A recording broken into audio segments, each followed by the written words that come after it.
तहरीक इंसाफ ने कल होने वाले पार्लियामेंट के मुश्तरका इजलास में शिरकत का फैसला किया है। PTI के सेनेटर्स कल होने वाले इजलास में शिरकत करेंगे। इस पर हम बात करेंगे डॉट न्यूज़ के रिपोर्टर नादिर गुरामानी से। नादिर, बताइएगा शिरकत के हवाले से क्या अहम फैसला सामने आया है PTI का, और स्ट्रैटेजी क्या होगी अगर पार्लियामेंट के इजलास का हिस्सा बनते हैं?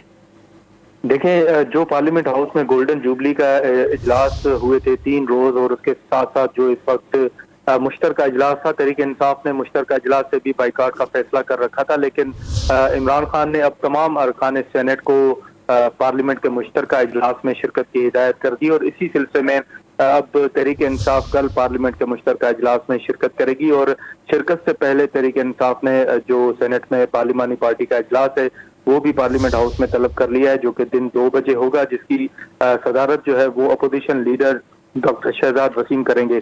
उस इजलास में पार्लियामेंट के मुश्तरका इजलास में तहरीक इंसाफ की हिकमत अमली क्या होनी चाहिए उस हवाले से मुशावरत होगी। और इसके साथ साथ ये भी मैं वाज़ेह करता चलूं कि तहरीक इंसाफ ने इससे कबल पार्लियामेंट के मुश्तरका इजलास से बाइकाट का फैसला कर रखा था, लेकिन अब जो सियासी सूरत हाल है, जो इलेक्शन कमीशन की जानिब से फैसला है, उसके बाद अब तहरीक इंसाफ ने यह फैसला किया है कि वो मुश्तरका इजलास में शिरकत करेंगे, और जो तहरीक इंसाफ का मौक़िफ़ होगा वो पार्लियामेंट के उस मुश्तरका इजलास में सामने रखा जाएगा।